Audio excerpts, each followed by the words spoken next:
From UFOs to psychic powers and government conspiracies, history is riddled with unexplained events. You can turn back now or learn the stuff they don't want you to know. A production of iHeartRadio.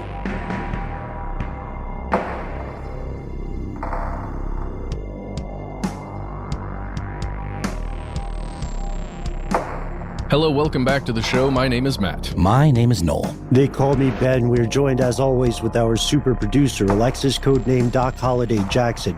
Most importantly, you are here. That makes this the stuff they don't want you to know. It is Thursday, if you're hearing this the day it comes out, which means it is time for our weekly listener mail segment. We've received, as always, thankfully, quite a bit of correspondence about any number of things. So much so that I don't know about my colleagues here, but I've started just storing things up weeks and weeks in advance and hoping I can get to it eventually. Today, we're traveling around the world, and we're going to see some very different things. We're going to see some classic stuff they don't want you to know, I would argue. A little bit of hidden history, some inexplicable sightings, and the darker side of some new technology. I think it still counts as new. There's one, Noel, that you found that I really appreciate, because I had heard about this case before, but I'm really interested to learn more about it, especially because it sounds like an episode of Tales from the Crypt or Amazing Stories. Well, it is an episode of Unsolved Mysteries from, I think, the early 90s. With Robert Stack, who I think we all grew up enjoying. But yeah, this email comes to us from Jake. He writes, "Hello, I just recently started listening to the podcast and I love it. Thanks, Jake. I am from Elma, Washington, which is about 15 minutes from Oakville. I'm not sure if you guys have heard about the Oakville Blobs, but here's a couple articles about it." He links out to some helpful articles, one of which comes from the Unsolved Mysteries fandom wiki, which is also a great rabbit hole, great for mining for some interesting, weird stories. There are multiple different theories, he goes on, about why and what it is. We have one of the biggest military bases in the U.S., Joint Base Lewis McChord, which one of the theories is that they were testing in Oakville. It still remains a mystery to this day. It's true. So just to set the scene, it was, August 7th, 1994. A police officer this is how the Unsolved Mystery kind of sets it up. Police officer was going about his rounds, his patrol, and all of a sudden it started raining. It wasn't any normal rain. When he turned on his windshield wipers, instead of the rain just kind of, sloshing away, this weird gelatinous substance started to smear all over his windshield to the point where he couldn't see, and he had to pull over. And smartly, he put on some latex gloves and went and checked it out, picked up this stuff, and it was this like squishy Jello type material, but it was precipitating, from the sky. And it would go on to be cited 6 times in 3 weeks, this jelly rain, or the Oakville Blobs, as it's referred to, regionally, I guess. Here's the crazy part, though. Other people reported experiencing this too, like I said, over the course of 3 weeks, 6 sightings, but people began to be seriously sickened in Oakville, starting with the detective himself, or the policeman himself, like flu-like symptoms, really bad vomiting, and headache and dizziness and nausea, and it would last sometimes from like a week to several months, like seriously weird symptoms that were seemingly widespread. And there's a couple of theories about this. Like Jake said, there is this military base that's nearby, and this is, of course, in the Pacific Northwest, so they're right off the Pacific Ocean. And oftentimes, Air Force or military will run drills over the ocean in terms of bombings. Right? They'll test out ordnance, and one of the theories is. This is my favorite one, I think. I'm just going to lead with it. Is that a military bombing test exploded a school of jellyfish that then were pulled, their guts went everywhere so high that they were pulled up into rain clouds, stored there or something, and then precipitated out over the course of 3 weeks, 6 different times. I think that's probably one of the least likely scenarios. It's a weird one, though, but it doesn't seem to check out in terms of just like, reality. I don't know how that would work. I'm not a weatherman, but it just doesn't seem like that would, I don't think clouds can hold jelly, but maybe they can. I don't know. Who am I to say? Another theory is that it was, how like when planes supposedly, like, I think they're not supposed to do it over civilian populations. I think they do it over the ocean sometimes. But, planes, when they dump out the excrement and the waste, from the bathrooms, the lavatories on the planes, that was one of the theories too. But here's something I didn't know. Maybe you guys did. Did you know that when airplanes dump that stuff, and you ever notice that toilet's like this chemical toilet and everything's blue? It's dyed blue for a reason, so people can identify, what it is.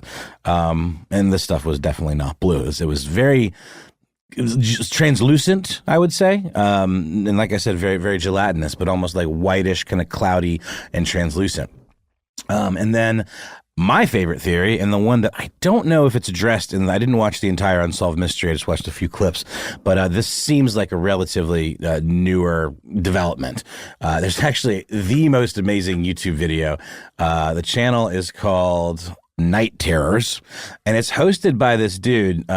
He's not even named on the channel, but I swear he reminds me of like some character out of like an old Universal monster movie. He kind of speaks like this, and he makes these very extreme pauses, and it's a delight. I highly recommend you checking it out. But he's got a video that claims that the Oakville Blobs mystery is solved. I'll get to that theory in a second. But one of the coolest ones is that this was actually a matrix. This material was a matrix material designed to carry biological weapons, weaponized disease, essentially. There were some analyses done of this material, one of which found that it contained human white blood cells. And then another one found that the cells from these blobs had no nuclei. I'm not sure what that points to, but I mean, it seems to me like it's some advanced substance that we don't know about, I guess. Don't most cells have nuclei? This is new to me. But yeah, it contained human white blood cells. And then when it was analyzed by the Washington State Department of Ecology's Hazardous Material Lab, they did find that it contained several types of bacteria. One called Pseudomonas fluorescens and one called Enterobacter colici. And the theory is that, again, this guy, Sonny Barclift, whose mother got sick, he kept a sample of it, and he sent it to the Washington State Health Lab, who then assigned a researcher, or I guess a disease specialist or whatever you want to call it, named Mike McDowell, to check out what this was. And Mike was able to, do a battery of tests. He was trying to test it to see if it would grow anything. And it actually grew those two different types of bacteria that we're talking about. It was then locked away in a containment locker, a containment facility. And when Mike continued to research it, he went back to check on the material, but it was gone. It had gone missing. And he said that it was the first time in 30 years of his career that a sample that he had in his control had gone missing. So, yeah, it's like, was someone trying to cover their tracks? Someone at this lab? Maybe they knew that it would, that it would trace back to them. How do you get it to rain down like that? This is like a cloud seeding, with jelly. I don't understand that part. What do you guys think? It's pretty cool, and it remains relatively unsolved. There is a theory that it's this stuff called star jelly, but we could talk about that in a second. But what hits you about this immediately? Yeah, so longtime listeners know that I'm someone who grew up on unsolved mysteries, stuff like this. I absolutely love it, and I'm fascinated. So it falls to me to have to, with great regret, play a little bit of, I wouldn't say bad cop, but maybe bust some myths about this that that program propagated. The stuff didn't fall on a town, right? It fell on a nearby farm. It's about the size of a grain of rice. And like many people, I originally assumed it was aircraft ejecta. That's what it's called. or blue ice. Right, that's the one. I forgot about that term. Yeah. So one thing that's immediately clear is sources don't agree on how many people did or did not get sick. And there have been other sources, usually on the more skeptical side, who argue that illnesses not related to this were later attributed to it. So we need to do some more digging there. Totally. But one thing I can say for sure is human error can play a part in this. The objection to the idea of the ejection of the idea of ejecta from the conversation hinges on the practice of applying this deodorizer powder to waste in an airplane. So that's why it turns blue when it's dumped. But if people are in a hurry, or if they have poor logistics, or, something goes wrong, someone forgets the deodorizer, then it doesn't have to be blue. So it could be mistakes were made in the sky. But that's further complicated because I don't think we have a lot of information on how many planes were or were not flying in the area. So I'd be interested in digging back into this, but I don't want to monologue you guys because I'm just kind of free associating this stuff. Matt, what's your take? Yeah, I'm having the same issue of finding concrete information about what actually happened in 1994. But I'm reading something from the BBC's Science Focus magazine, and they're just mentioned that two types of bacteria were found to exist within the thing. So those were the ones I mentioned earlier. They kind of grew it. They were able to grow them, culture them from some of the samples. Yeah, exactly. I wasn't seeing anything about the having no nucleus or anything like that. I'm just not seeing that hard data anywhere. I'm interested to know if there is some kind of explanation, as you said, star jelly possibly being one, or some kind of amphibious species, laying eggs and creating some of the substances that some amphibian species create when they're going to go through that process. I don't know. Did you see anything about polyacrylate? Yeah, sodium polyacrylate. There was like an instance, I believe, in 2012 in Bournemouth, England, where polyacrylate absorbed water from a storm and began to, it literally spontaneously formed these gelatinous blobs like in midair. But I don't know much about that substance. What did you find, Matt? Nothing. It's literally just mentioned in this Science Focus article. That's what I was asking about it. It's a polymer. Let's see. It's acrylate polymers, or a group of polymers prepared for, again, I'm reading this from Wiki, acrylate monomers. They're plastics, and they're almost it looks like a rubbery type substance. And if you look at somebody holding it in its manufactured form, it's almost got a salty look, like a heavy rock salt that's wet. But you can see it almost forming almost snow, but has this kind of a squishy look to it. So I can imagine that there could be a gelatinous, texture to it. Weird. It's super weird. And again, it was just interesting that, Jake, who grew up, I'm sure that living in the area, it almost become like the stuff of myth, and it's forever preserved in the amazing unsolved mysteries that we all know and love. So, that's that one. I'm going to take a quick break and then come back with some more. Sounds good. Okay.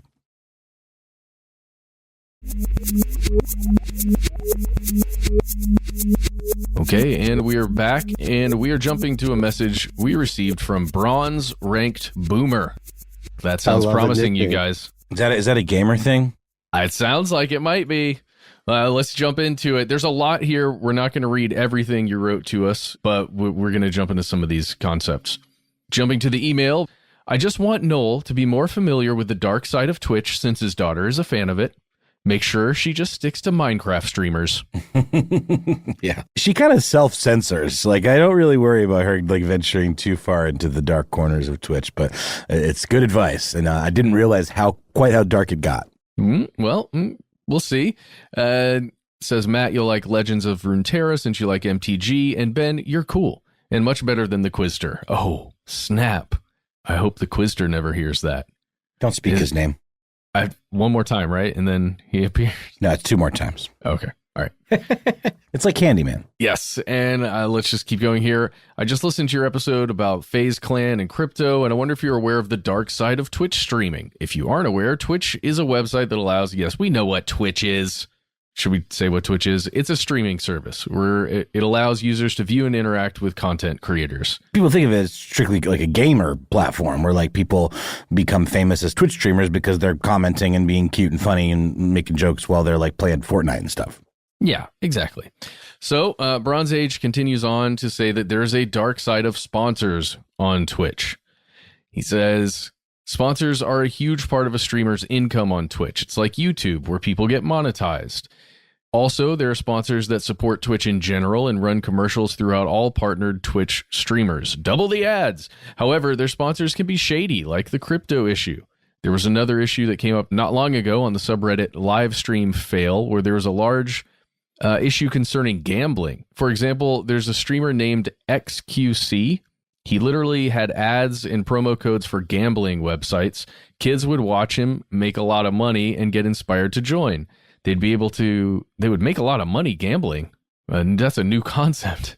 But he says then they'd be able to access the website through VPNs to get around the age restriction. Interesting. And there's another streamer who moved to Canada to avoid the legal disputes with gambling.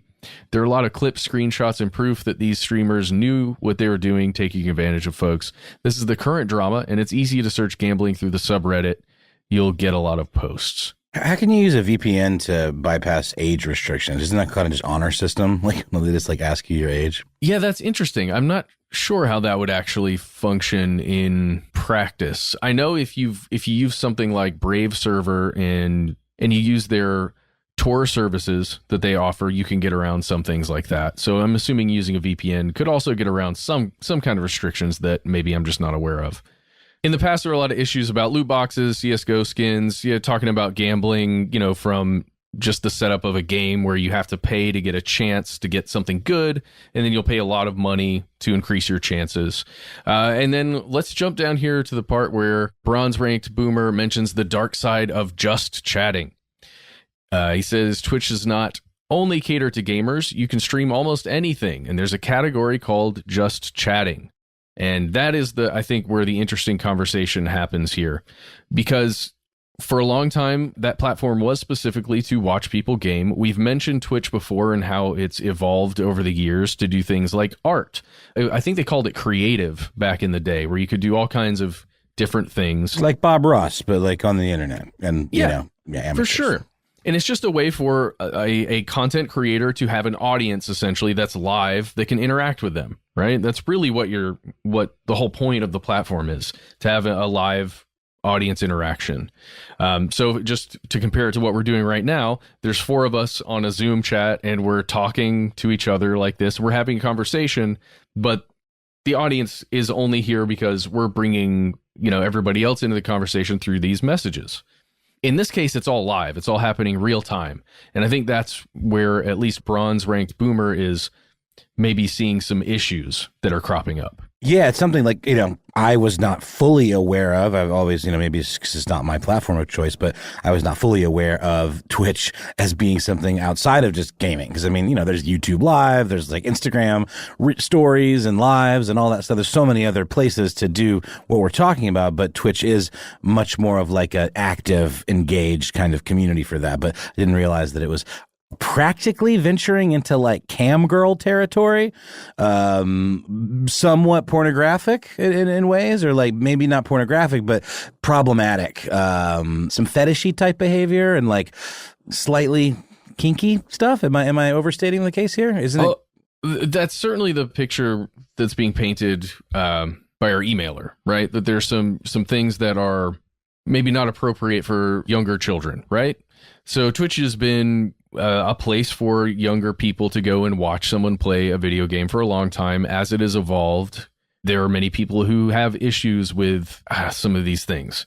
Yeah, Twitch, while this is the new technology I was kind of teasing at the top, but Twitch is, very well established now. And for many people, it has become one of their primary modes of interaction. But with any newer technology or platform, we see that there are any number of issues, right? Things that maybe tech gurus would call bumps in the road or areas of opportunity. That's a term that a lot of human resource departments work tend to use instead of the P word, problems. What Boomer says, and again, Boomer, this is a quite in-depth, thorough piece of correspondence. So we're going to summarize a little bit. And Matt, tell me if I get off base here.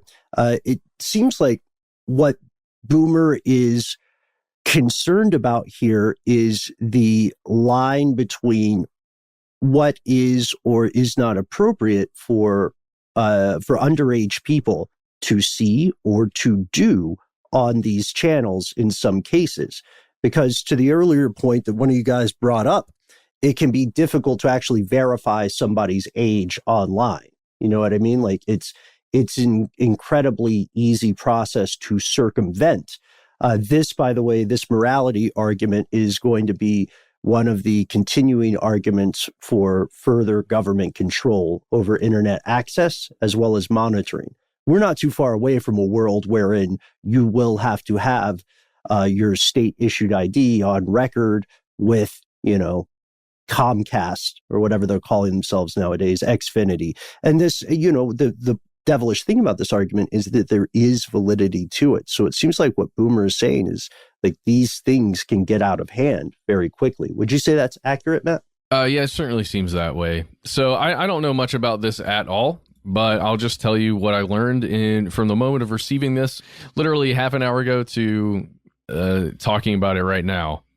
You can find a lot of the things that are being mentioned here in this email that we didn't even bring up, but a few of the things are weirdness happening where streamers were being banned by the platform for generally being odd, let's say. Odd behavior, would we consider that? Like one person was, and I'm not even going to mention the names here, you can look it up if you'd like, but one person was wearing a horse head mask, which isn't all that weird. That's a fun thing, silly thing to do. But yeah, of course.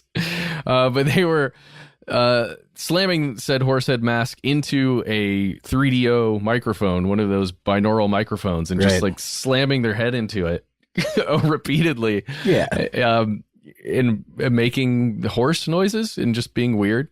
Well, a lot of these things that you're talking about, like, or this area would be considered extreme ASMR, like using these binaural mics. And they're even like, there was another, I think it's the horse mask girl is one of the ones. And then there's a guy who I think they work together. They at least, communicate together, or they make videos together, maybe, but they were like doing stuff like farting into like headsets, like gaming headsets, and like licking the microphones and stuff, and like doing this, like borderline fetishistic type behavior, and also a little odd. And obviously these streamers get paid by the stream, and the platform has its own standards or whatever, its community guidelines, and so they were both banned and demonetized, as can happen.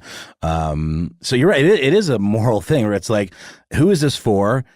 How is this inappropriate? It is a weird thing because, as we said, the advertisers are somewhat the most important thing. They are the most important thing to the business of the company, Twitch, which is the big thing here.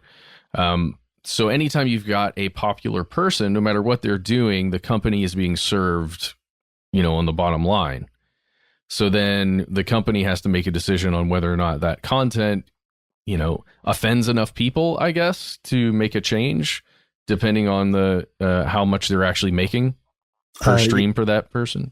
Yeah, just to interject, I don't want to derail us. It's something I said off air in preparation for this episode, which may sound cynical, but I think ultimately, if you look at most corporations across the planet, most for-profit entities, there is a calculus made, and things change when someone somewhere says the cost of the legal liability or potential legal action outweighs the profit that we can reasonably assume we'll make. So that's, and companies can talk about morality all the live long day, but I think there's a quantitative basis to those decisions.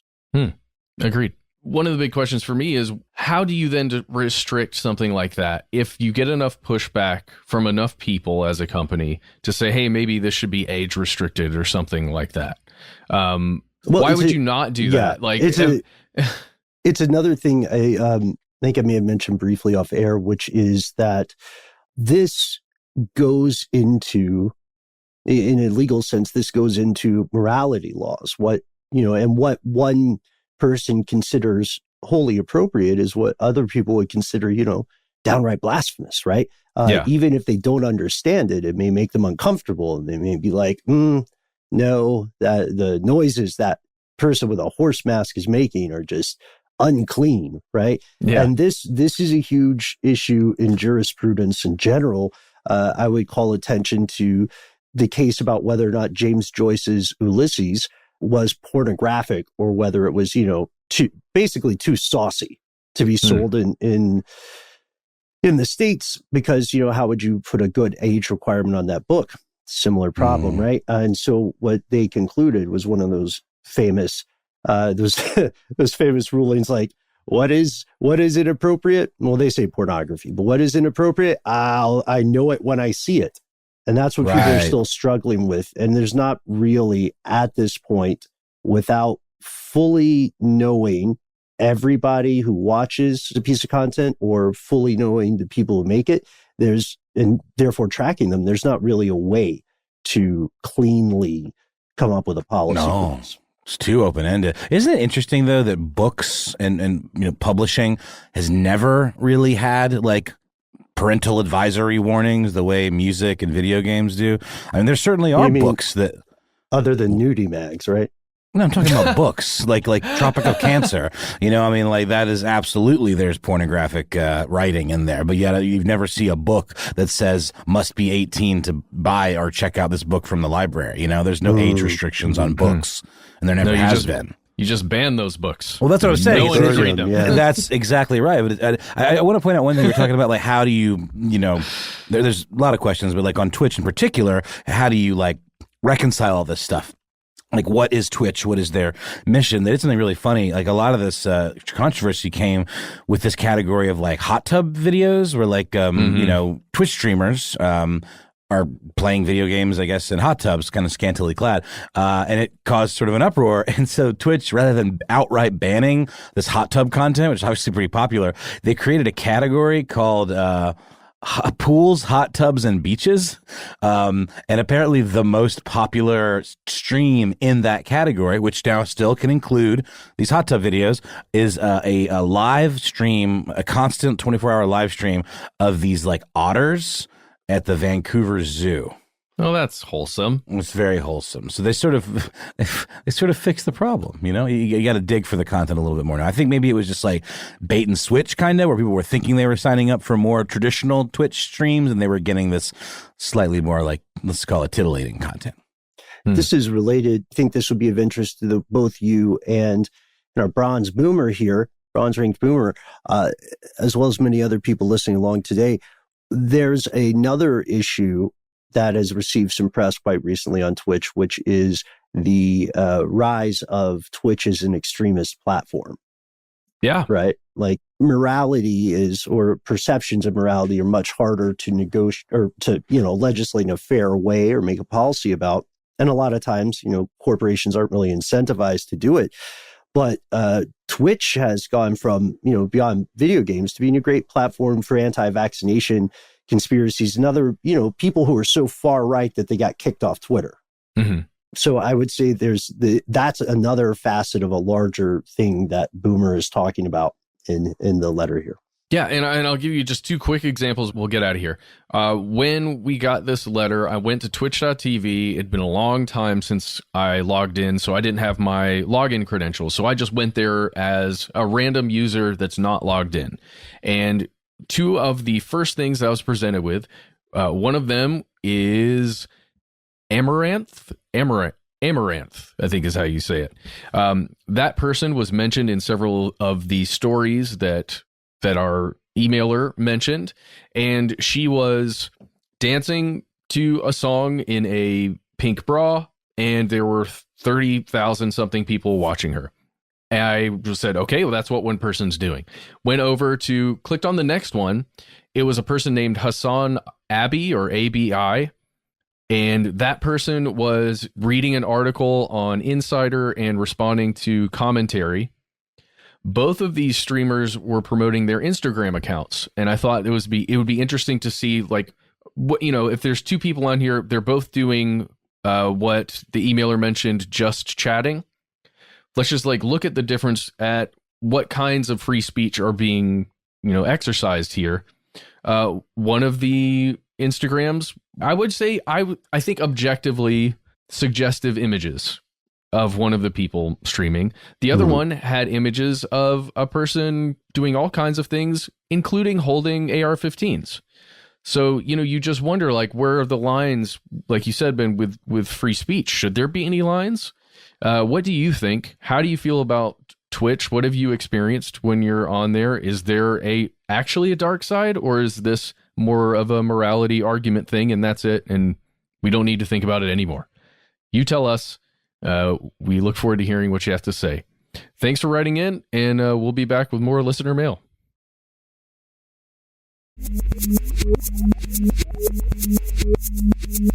And we have returned for the final act of this week's listener mail segment. This is taking us to Bosnia, courtesy of a wonderful letter and a little bit of a funny story. First, get this nickname. Actually, just wait for the nickname at the end of this. I'll read this first letter and then share what's going on. Hey, guys. I found your show last year and listen to it almost every day now. Thanks for always keeping the show so varied. There are two subjects which I find vastly interesting, where I'm not sure if you have covered it. The first is Bigfoot.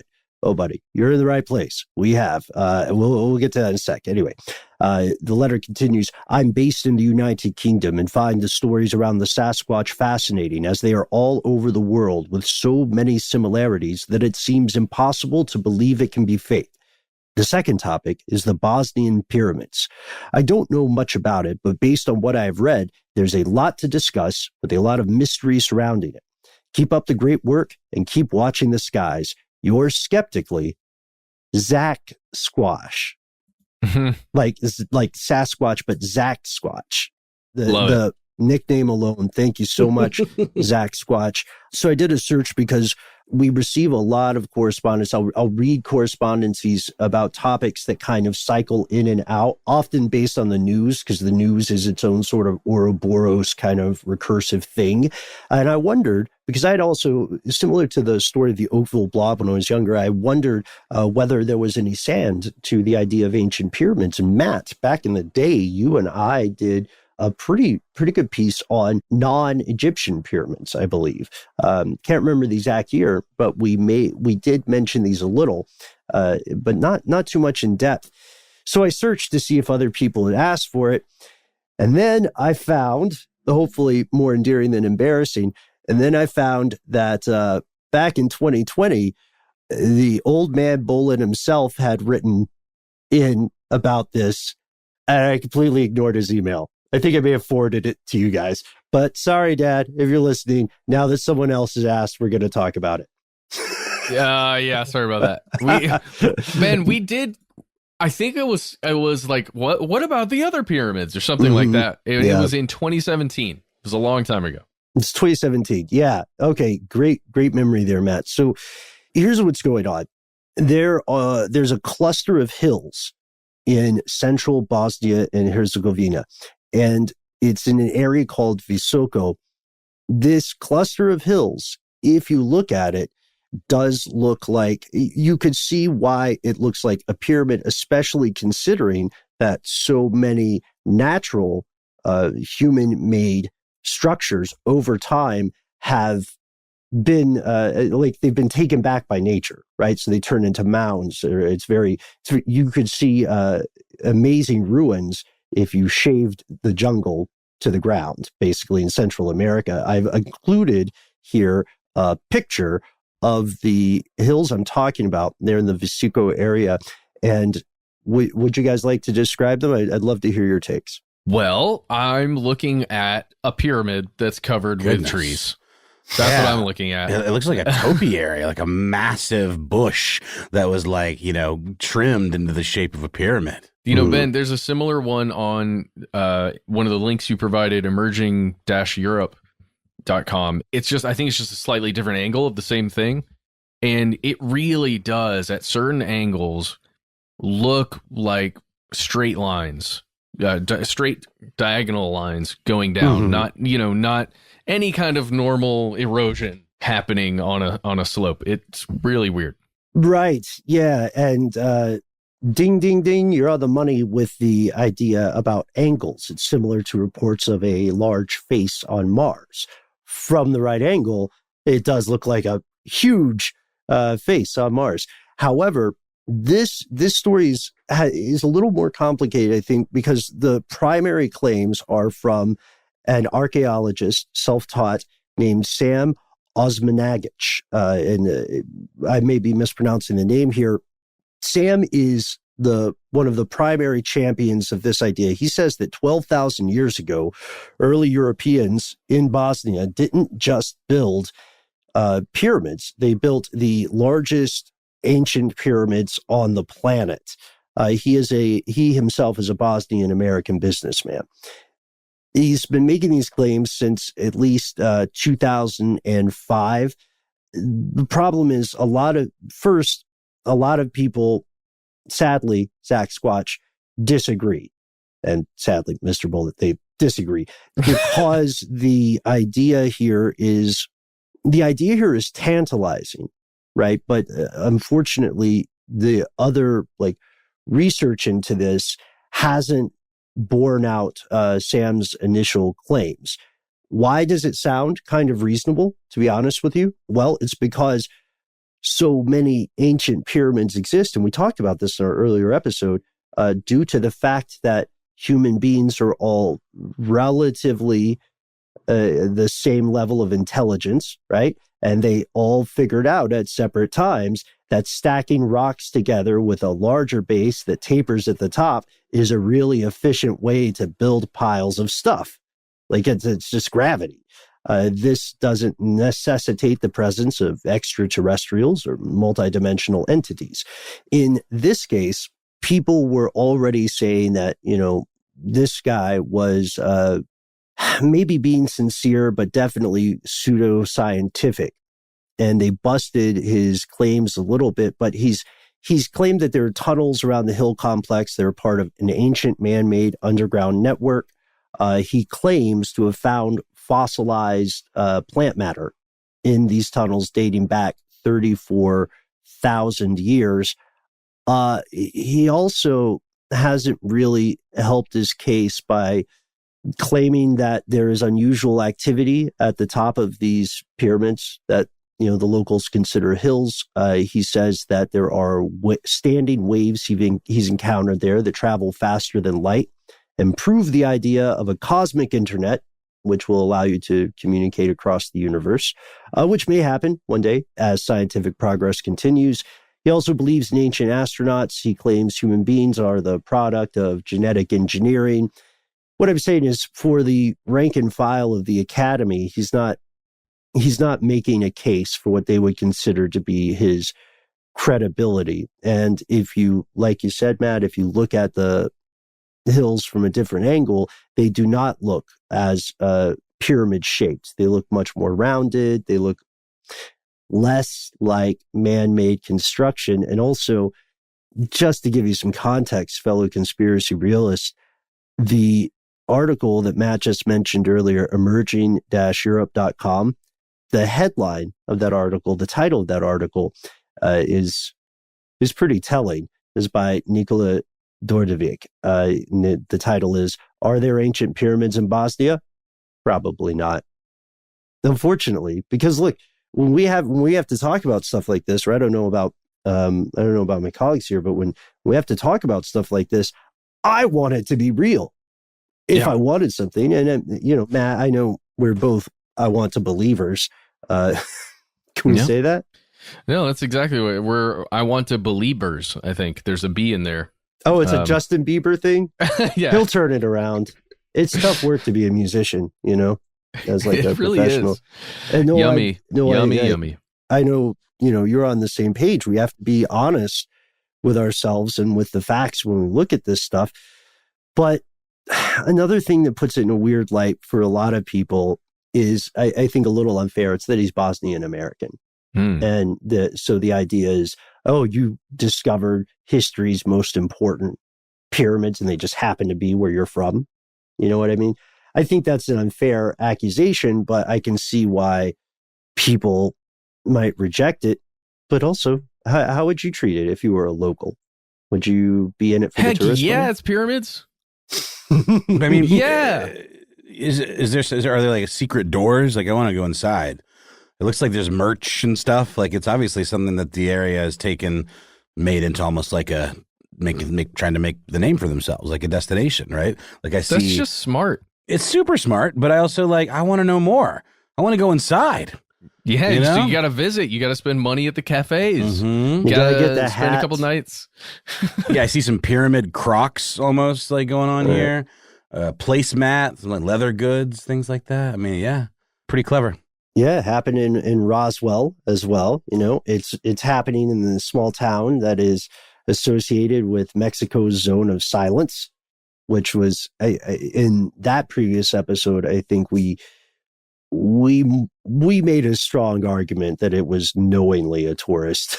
It was like designed to be a tourist attraction. But with this, the question is how much this one champion of this idea genuinely believes in it. Since 2005, well, between 2005 to 2009, just 4 years, at the time there was an excellent article written about this in the Smithsonian, more than 400,000 people have visited the site. And they were selling, you know, like you said, Noel, there's a lot of merch, piggy banks, clocks, flip-flops. You can go to restaurants. See, this sounds fun. You can go to restaurants and you'll eat on pyramid-shaped plates. I guess that means triangles. I'm not sure. Like, are they 3D and it's just really tricky to perch the sandwich on it? It's just spaghetti that just like drop down the pyramid. Mm-hmm. Ben, did you mention torsion fields? The standing waves, I think, may be the same. But what are the torsion fields? It's just like this just gentleman, again, all this is coming from him, I think, believes that the pyramids are capable of communicating using torsion field, which is like a theoretical physics concept, I believe. It is a field that can travel faster than the speed of light. Mm-hmm. Yeah, that's what I was talking about earlier, like a universal internet communication system. Right. Like literally universal. That's the idea. One day, maybe, but it does not appear science is the source of what he has called those standing waves. And he's attributing it to this like mega advanced civilization that like they have this technology that we can't possibly wrap our hands around. But yeah, we don't really have any evidence of this civilization or any, fossil record or anything like that. It really just I don't know. What is it if it's not that? It's crazy looking. Tell you that. You can't understand it. Mm-hmm. Noel, that's the whole point. Sometimes you and I and anybody else, we can't understand it. It's like if you saw the face of God, your mind would just break. Sometimes a hill is just a hill, which doesn't make it any less remarkable because nature is amazing and astonishing. There's something else here, maybe not a conspiracy, but there's something very important that we need to understand, which is, I wish folks talked about this more often. Archaeology is a weapon. It can be weaponized. It is used to legitimate any number of claims, and decisions to not engage in some digs have been used in the past to prevent the legitimization of certain groups. This continues today. It's quite controversial in different parts of the world. And it tells us something about what we could call the political uses of archaeology.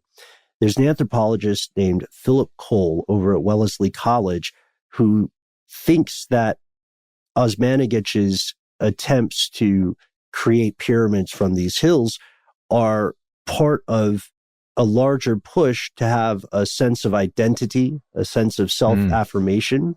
And Cole raises, this is interesting to me. I'm not sure how far along I can go with it, but Cole argues that when the Iron Curtain collapsed in the former Eastern Bloc, all these land and territorial claims came up and people had, quote, just lost their ideological moorings. So he says there's a great attraction in being able to say we have great ancestors, we go back millennia, and we can claim these special places for ourselves. He says in some places this is relatively benign. In others, it can be malignant. And it makes sense. I mean, it goes beyond tourism, right? There's this idea. It's very tempting, I think, if you feel connected to a place, to hear that it is extraordinary, unique, special.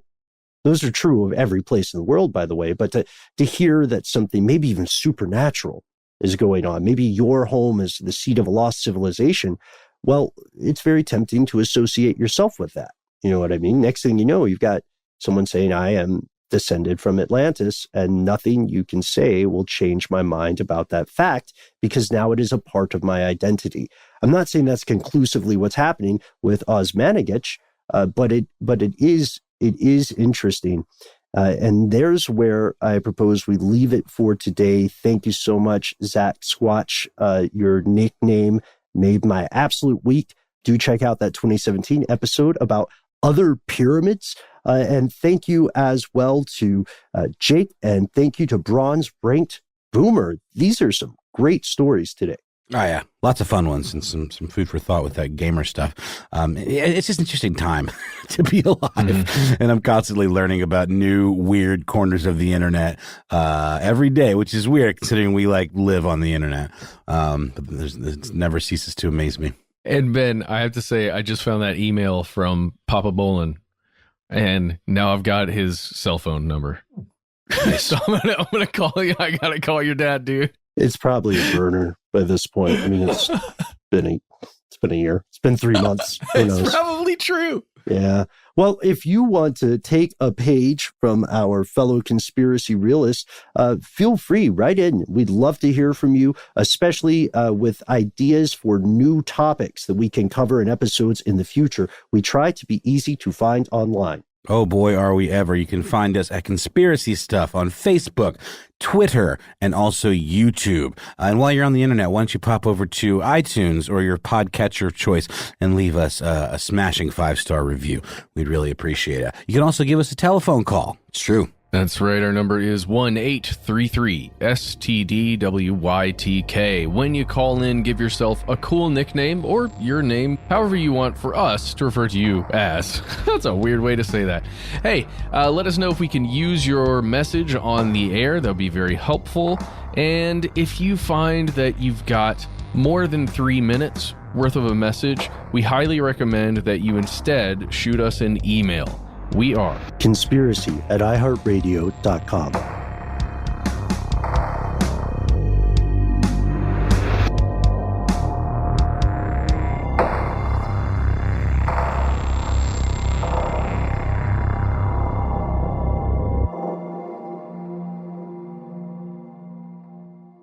Stuff They Don't Want You to Know is a production of iHeartRadio. For more podcasts from iHeartRadio, visit the iHeartRadio app, Apple Podcasts, or wherever you listen to your favorite shows.